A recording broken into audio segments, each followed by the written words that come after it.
Welcome. Today's gonna be our first episode of our podcast, and for real, we just gonna give y'all a little feel of how everything started, from us living in the towers to Boogie Down Bronx, to us coming a long way to being where we at today. So I'm gonna let my brother Ali kick it off for y'all and let it know how it was in the slums. The topic of discussion is, bruh, people, you know, when we was growing up in the Bronx, right?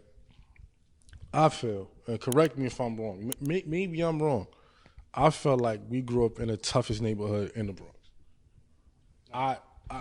Some people may vary, argue, debatable, whatever it is. You have different neighborhoods, bro. We got bullied for a numerous of years in our neighborhood just because we was African. And like I said, I feel like we grew up in one of the worst parts of the Bronx to even begin with. So imagine, and what's crazy was me and you was born here, right?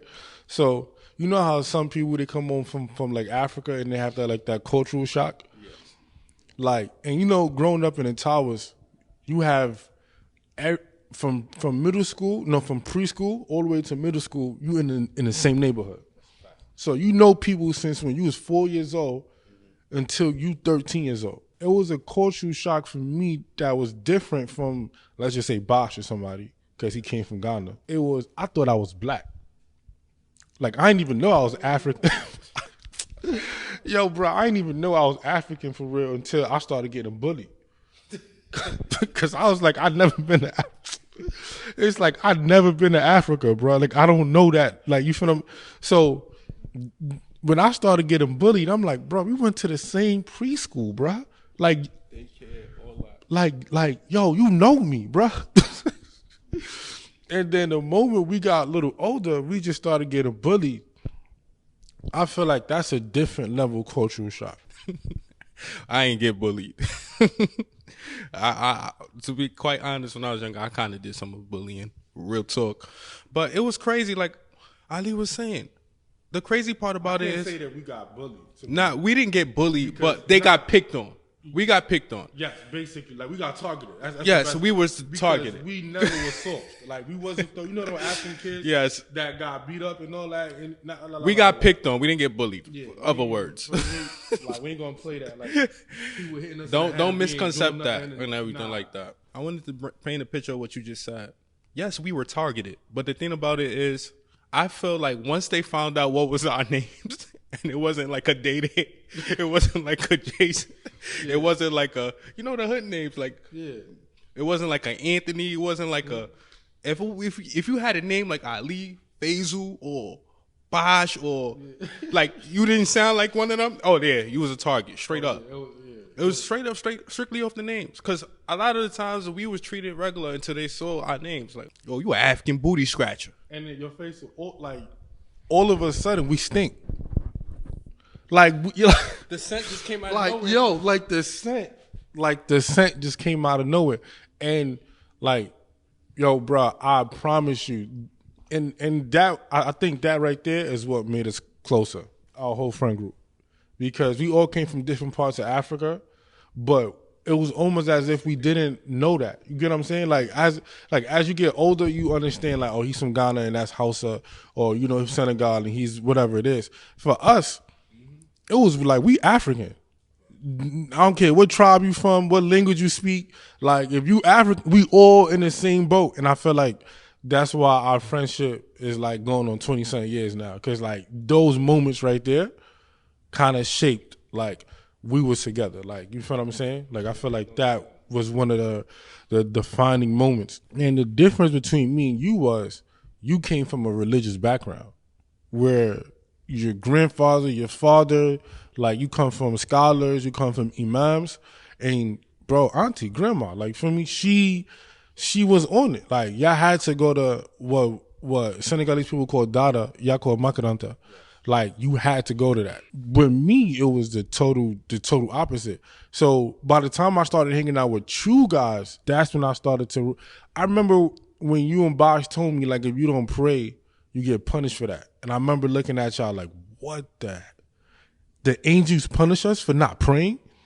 And I'm like, so why no one told me I gotta pray? Like, you get what I'm saying? I remember like you telling me like, yo, specific stories about like the malaika, like the angels, and like they would do to you and such, and like Judgment Day and Yom Qiyamah. I'm just like, bro, like no one is teaching me this. So from y'all, like me being around y'all, and mind you, this is going towards middle school now. Like, I'm a Muslim by name, but I don't even know like Fatiha, or I don't know how to pray yet. None of that. I remember at a Nasrid Masjid, like always like a Jummah or something like that. And I remember I was watching how you prayed, and I would like, and then I would mimic that. Like, that was crazy. SubhanAllah. It's amazing that you brought this up, because at a young age, for someone who not to know nothing about the deen, nothing, they didn't teach nothing about it. This time we're going to speak about in a whole nother episode with parenting in the West. When they came back from Africa, and they think that everything is just straight dunya, worldly life. Just go work, go to school, get good grades, become a doctor. No. That was the narrative that was pushed into today.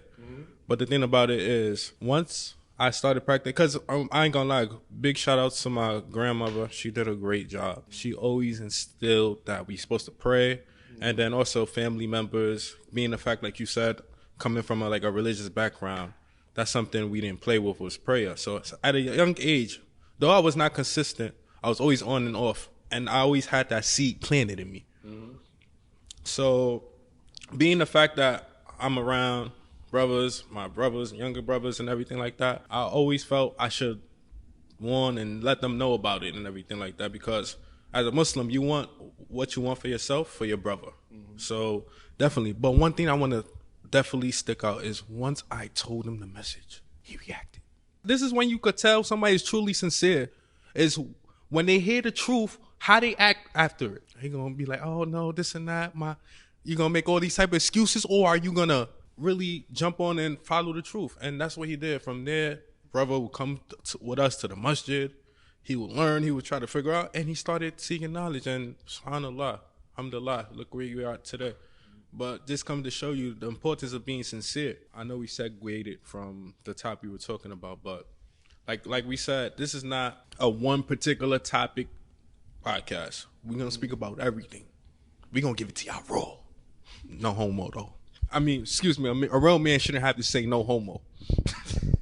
Yo, I'm being a poor generation. You know what's crazy, right? Because I remember when like y'all was teaching me, I remember like in my mind, I was like, yo, these dudes know way more than me. At this age now, people would be like, yo, especially people that went to high school with and stuff like that. They be like, yo, bro, like, how did you like start doing X, Y, Z and start praying, or like, how did you navigate your way out the hood or get out of that hood mentality?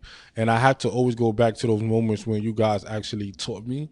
But like you said, it's that niyyah or that sincerity or that ikhlas. Like, the moment you told me that, the moment I realized I'm not like these people in the towers. I can't, no, like real, and there's no disrespect to that.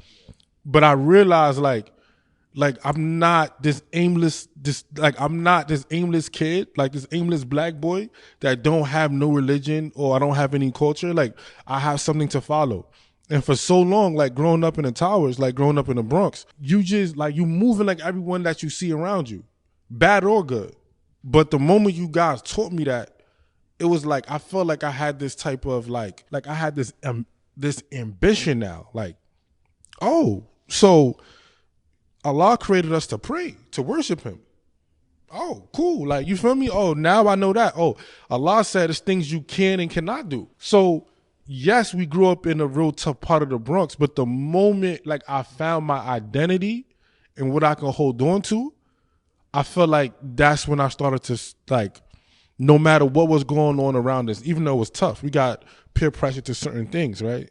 But I felt like for the most part, Islam grounded us to just be like, yo, no matter what we surrounded by, like we had this thing called al-Islam. And I feel like that was a thing that truly saved us from not going down that path. And we know brothers that we grew up with. Bro, I remember specifically we in the first, second grade, and the teacher told us, like, she came into the classroom in a non, bro, right in a non, and she said, statistically proven that most of 90% of the black boys in his classroom are going to be jail or going to be dead. And I remember, I'm gonna say names, so I don't know if you're gonna put it out or not, but I remember like Ray and all of us like, hell no, we're not going. For me, that's not going to be us. Like, yo, we can go to school, we can go to college, we going to do. Bro, every boy in the classroom said they not going to do it.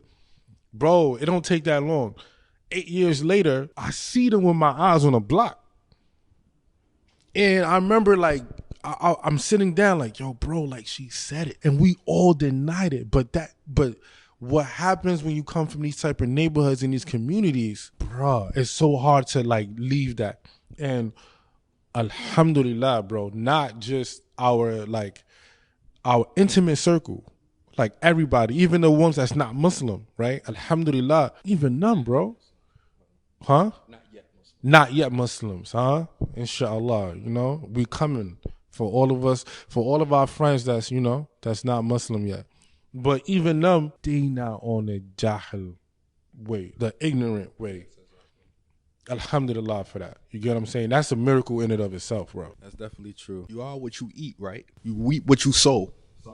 So your friends that you hang out with is gonna have an influence in your life, good or bad. Just like our Prophet Muhammad, peace and blessing be upon him. If a person is near someone who's a smith, how you call that, a blacksmith? Yeah. He's gonna like smell like smoke, gas, fire. But if a person's around someone who has a perfume shop, cologne shop, you're gonna smell good. It's a difference. We're not the same. You hanging around them. We hang around these people. We're not the same. You can't put us in the same category because we don't do the same things. We don't have the same influences. So that's very important too. Having a circle of people that you're gonna build and do good and remind each other positive. But rather than being with a circle where we're all doing wrong, nobody can tell nobody nothing because it's like we don't have no measuring stick of what is right, what is wrong. That's why, alhamdulillah, for us being Muslims, we have a measuring stick. That measuring stick is going to be able to guide us whether we are wrong or right. Oh, don't go here. No, we know what the deen says. Don't do that. The main thing is having the ultimate goal. What is the ultimate goal? Believe in the Creator, Allah. So once you have that, you're going to have in perspective. You're always going to think twice before you do something. Even when you do wrong, you're going to have that behind your mind. But when you grow up, and especially where we grew up from, everything rough, tough, it's like you don't think. You just do it. You just call to your desires. Just do it. So definitely, I just wanted to shed light on that. I want to wrap this up by saying, get your money up, not your funny up. Feel me? If you know better, you do better. 42 bus is the fastest way to my block. You heard? Don't get your funny up, get your deen up. You hear me? Skrrr!